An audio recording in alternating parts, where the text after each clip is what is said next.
Hey guys, I had a question the other day about why you'd want to do new construction versus a rehab on a rental investment property. And that's how I got started. I got started with rehabbing older shotgun doubles, duplexes in the New Orleans area. And I would pick them up for about 60,000, put maybe 40,000 into it, put a fresh coat of paint on it, update the bathrooms and kitchens, and I'd rent them out. And it actually works pretty well, but at the end of the day, you're still dealing with a 50, 60, 70, 80-year-old house that you still need to rent out. One thing that I really like about new construction is it's constant. I know exactly what my costs are going into the project, and I generally know how long it's going to take to finish it after, especially doing it so many times. At the end of the day, when you have a brand new product on the market and you can rent it out, you get a better quality tenant. They generally take better care of the place. You have less problems, and generally you get more rent for them. So on these particular units, just to let you know, run numbers, I can pick up land anywhere between $10,000 to $20,000. My building costs into it. Now I do a lot of extras and a lot of nicer things to my newer houses than I do with my older houses, but with the newer houses, I'm into it for probably around, let's just say $180 or $180,000. So that's roughly about $80 a square foot is where I'm at.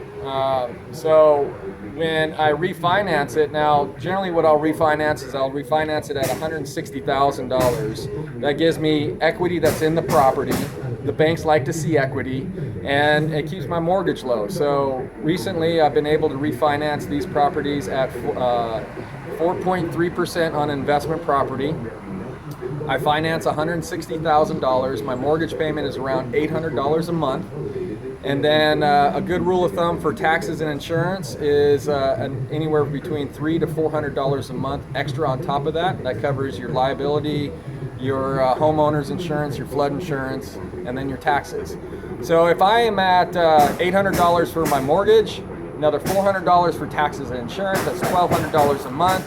I rent out these properties between $1,200 to $1,300 a month, and that's a good rule of thumb. I mean, for me personally, I like to see one side that's covering the nut on the whole property, and then the other side would be pure profit.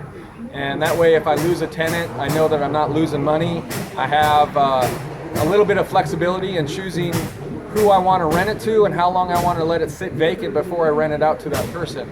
So these properties are good income producing properties. I plan to hold on to them for a long time, and it's part of my retirement. So that doesn't mean that you can't do a rehab. It's certainly a